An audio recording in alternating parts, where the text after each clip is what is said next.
One thing I would point out is that Kazakhstan's relationship with Azerbaijan has always been pretty good.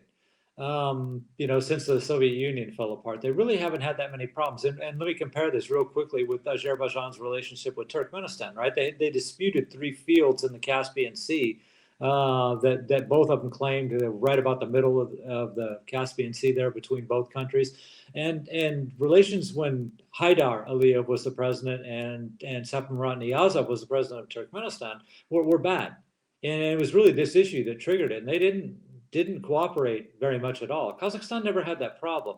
Well, we have to go way back and remember that they were trying to negotiate some kind of settlement to the Nagorno-Karabakh conflict when in the last years of the Soviet Union, right? And Kazakhstan's president, or the man who became Kazakhstan's president, Nursultan Nazarbayev, was actually very influential. He played a big part in that. He was one of the Kremlin's main negotiators for trying to get these two sides to the table. And when independence came, it was pretty obvious that Nazarbayev had a very pro-Azerbaijan slant to the way he perceived not only the conflict in Nagorno-Karabakh, but really relations with the South Caucasus in general.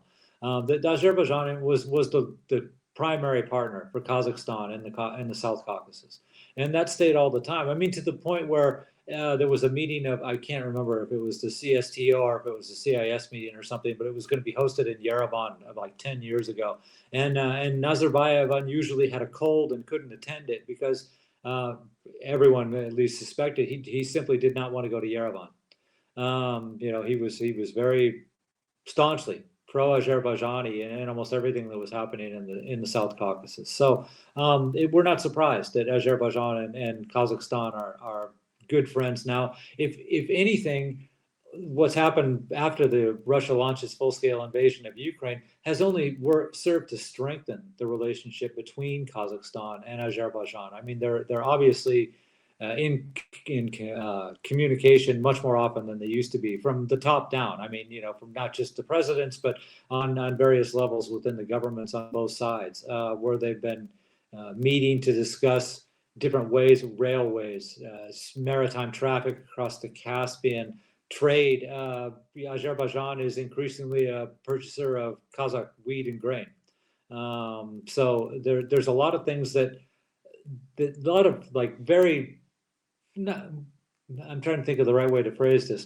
They were tied together fairly well prior to late February 2022, but the ties that bind them are much stronger and much more than they were prior to 2022. So it's a fairly ideal relationship. And if I could just add one more thing there, I mentioned the middle corridor, and this is a big thing for both Kazakhstan and Azerbaijan. But when you think about the middle corridor, what it connects is China and Europe, right? That's mainly when you talk about the middle corridor, it's the route that connects China to Europe. Now, if you use Kazakhstan as part of that route, and they're trying to bring in all kinds of different countries into this. So all 5 Central Asian countries have a role to play in this. But if you're looking at time and getting through customs and things like that, Kazakhstan's one country. You can ship goods from China all the way to Europe by going through 3 countries if you use Kazakhstan. And that's Kazakhstan, Azerbaijan, Georgia, and it's on the Black Sea, and then it's in Europe.